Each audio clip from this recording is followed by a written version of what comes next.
guys, and welcome back to my channel. So today we're going to discuss something a little bit different. It's still going to be an article, but this is going to relate back to a video that I made a while back talking about Instagram. This article is called How a Woman's Hunt for Instagram Fame Led to Financial Ruin. Lizette Calvero, 26, originally from Miami, US, accumulated a $13,000 debt chasing her dream to become a household name on the popular photo sharing platform. Now, in this video, it would be very easy to just point and say, wow, that is incredibly fucking stupid. Why would you do that? Which is a valid point. Attention, new New Yorkers! Stop acting so stupid! But let's do a little more than that. I wanted to talk about this because I thought that it was pretty fascinating that someone would go to those lengths to be so extreme just over social media. So I asked a couple of people around me, what they thought of this article. I asked, do you think this is saying something about how society is? Or do you think that maybe this is just like a personal thing of hers? Or what conclusions do you draw from this? One of the answers I got was that it was more about her, and that social media to her, or Instagram specifically to her, was kind of like a drug she was addicted to and needed to have all of it, so to speak, or she wanted to kind of conquer it, or I don't know. Then another person I asked implied that maybe she was superficial or needed validation, or maybe she was insecure and needed validation, but it was about some kind of validation and attention. And there's nothing wrong with wanting attention. I think everyone wants it. It's just like when it's brought to these extremes, it can be very unhealthy and lead to big problems like debt. I'll link this article below. It's really short, so if you feel like reading the rest, you can. She says, I was living a lie. I was living above my means. Miss Calvero moved to New York as an intern in 2013, but her life quickly spiraled out of control after lavish spending on luxury goods. She said, I was shopping for clothes to take the perfect gram, she said. She would indulge in regular $260 shopping sprees to make sure she wouldn't be seen on Instagram wearing the same outfit twice. Now that's some real dedication.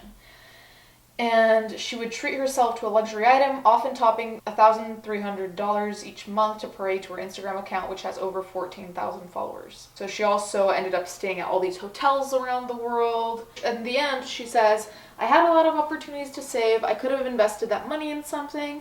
And then she also revealed her worry that the latest generation are struggling to prioritize what's important in life and doesn't want young girls to go down the same path she did in her hunt for online fame.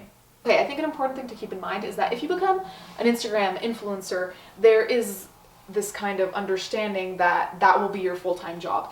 So it's not even necessarily about the attention only and being seen and people commenting saying how beautiful you are, whatever the fuck. But it's also about this implied thing that you can work from home and you don't have to maybe work every day and you can set your own schedule and everything will be cool. Assuming that you achieve, enough fame for you to do that. Every day, I start by hitting up Facebook, Twitter, Tumblr, and Instagram. Sometimes I like to throw in LinkedIn for the professional shouties. I've been thinking about this a lot recently, and I never can really draw a conclusion, so maybe you guys can help me out on this one. But I always wonder, so there are a couple of influencers that I follow, and I always wonder, do they have a plan for what's gonna happen after, when they're no longer beautiful or thin or whatever they market themselves as? When they're not that anymore, what's gonna happen? Or like when they simply age, when they're 40 and no one's gonna care, or their target demographic will be interested in other stuff, like what are they gonna be doing? Do they plan this out? Do these people think this is gonna go on forever? I wonder that, and there's no shade towards influencers. Like, it seems like it'd be a really cool job. I think most people would think it's a cool job. I wonder if it's gonna change the way young people see careers.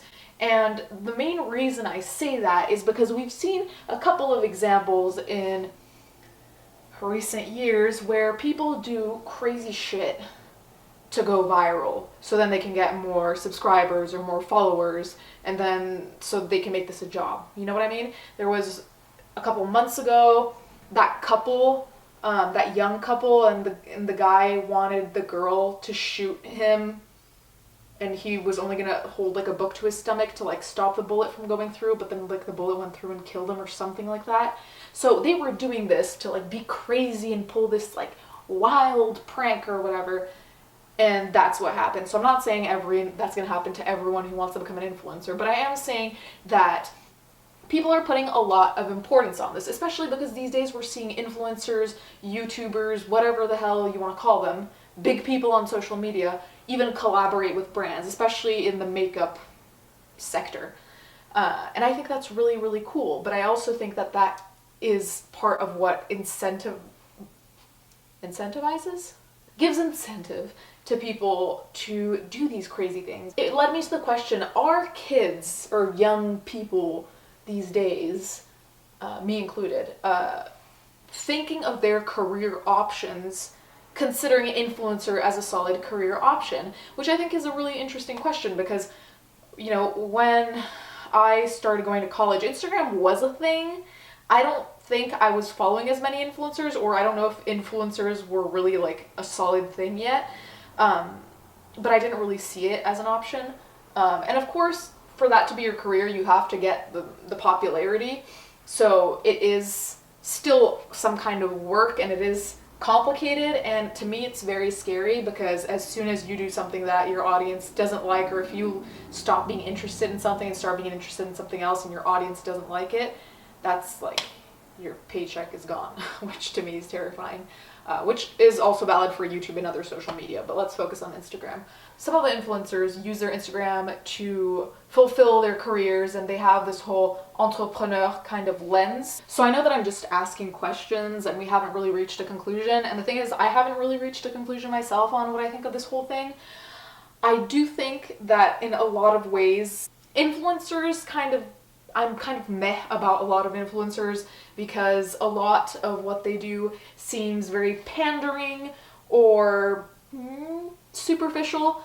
Obviously there's some that are great, whatever, there's always the exception. I'm not saying that all influencers are terrible, but I do think that we need to remember, and sometimes I even forget this myself, that everything they're doing is extremely, extremely curated. The way they're posing, where they are, what they're doing, everything is curated. And for younger people, I don't know if that might change their perception of what reality is, or like how people are living their lives. Because even this woman, you know, like if we saw Miss Calvero's Instagram and we didn't know any of this, we would assume like, wow, she's like really living the life right now, she's always traveling, blah, blah, blah, which is something that we see with most of these influencers, right? So it really kind of trips me out, this article, because I'm really wondering like, what are other influencers kind of hiding? Let me know what you guys think about all of this. I know that this was all kind of abstract and weird, but I have been thinking about the concept of being an influencer a lot lately, and in a way, it just makes me go all Black Mirror about it, and I come up with all these conspiracies. But in another way, I think it's really cool because, you know, there are small makeup artists or small fashion designers, small somethings that sometimes are recognized or found by a huge brand or a huge celebrity, and then their career completely takes off just because of that Instagram page. And I think that that's really, really awesome. And I love that about, you know, Instagram, because it can really lead to so many opportunities, especially for artists and makeup artists, because those are the people I follow the most. So I really do like a lot about it. It's just there are some parts that make me very skeptical. But yeah, anyways, let me know what you guys think. And thank you guys so much for watching. Thank you as usual to my patrons, and let's get into the fan art.